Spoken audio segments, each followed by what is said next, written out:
Mi nombre es José Carlos Garzón Soler, estudiante de Ingeniería Industrial de la Corporación Iberoamericana. El presente video es para hablar de el área específicamente de física electromagnética, de la actividad número 5, la cual especifica las ecuaciones de Maxwell, todo lo que tiene que ver directamente con la explicación de la electricidad y el magnetismo. Bueno, entonces, empezando a hablar por quien es conocido como el padre de la electricidad y el electromagnetismo, podemos decir que su nombre completo es James Clerk Maxwell, científico escocés especializado en física y matemática. Se le reconoce con el mayor logro en la formulación teórica de la radiación electromagnética. Y eso es lo que nosotros vamos a hablar en esta clase. Empezamos a decir que existieron inicialmente 20 leyes, de las cuales se consolidaron en 4, y estas son las que vamos a hablar aquí en la clase. Las primeras 2 nos especifican el área de estudio de cargas estáticas. La primera ley entonces habla, o se conoce también como la primera ley de Gauss para el campo eléctrico, en donde me especifica que el campo eléctrico está directamente relacionado, es directamente proporcional con la carga eléctrica, y lo podemos definir como las fuentes del campo eléctrico son las cargas eléctricas. Entonces, si tenemos una carga eléctrica, las líneas o las fuentes las fuerzas con las que se van a mover estas cargas son directamente proporcional a la carga la que hace la carga principal, o a la que dependen estas fuerzas. Esa es la primera ley de Gauss.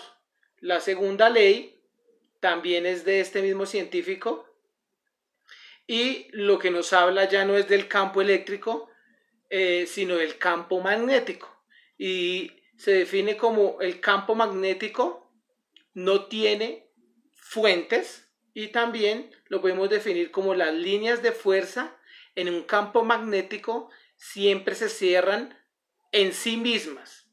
Entonces podemos ver que la segunda ecuación en cuanto a campo magnético nos dice que va a ser 0. ¿Qué quiere decir?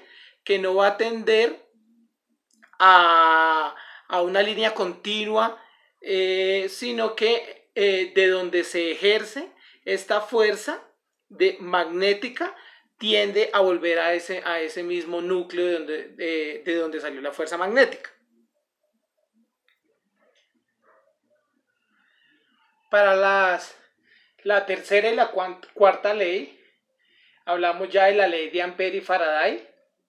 La diferencia de esta ley a las dos anteriores es que en esta ley estamos hablando ya de partículas que se desplazan, es decir, que con partículas con movimiento, con un delta de tiempo. Y para hablar de estas leyes hablamos inicialmente de la ley de Faraday, y también hablamos pues la ley de Ampère.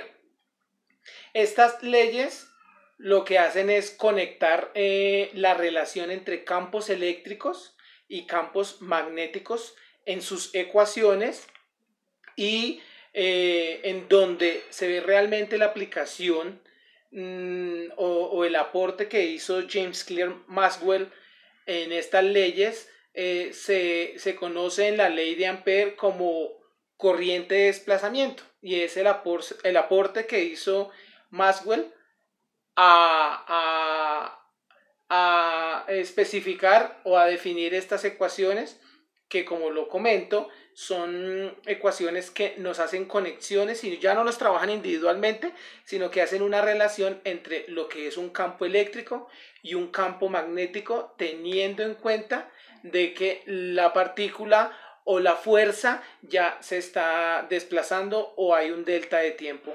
que se está teniendo en cuenta.